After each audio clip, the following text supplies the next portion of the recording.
Create Gradient on Figma. If this guide helpful, don't forget to like and subscribe. To begin this tutorial, open Figma on your computer. When the application launches, click Login with Browser so you can access your account securely. You will automatically be redirected to your browser to complete the login process.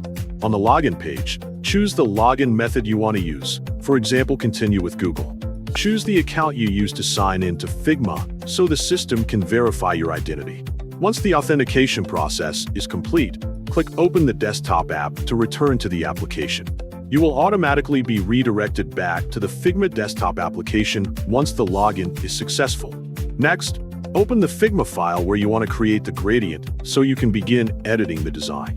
Locate the shape tools in the toolbar at the top of the interface. Click the drop-down icon on the shape tools to display the available shapes.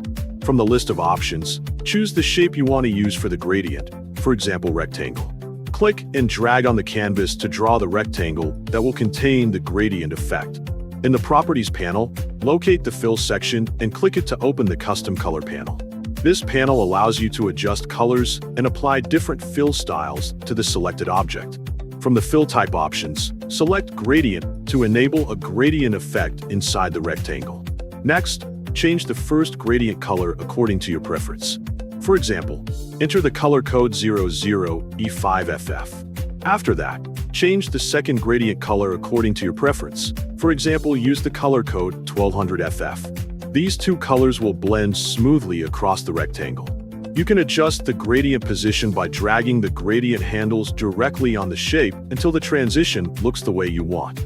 If needed, you can reverse the gradient direction by clicking the flip gradient icon.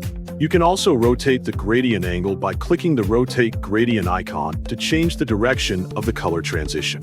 After adjusting the gradient settings according to your preference, click the X icon to close the color panel.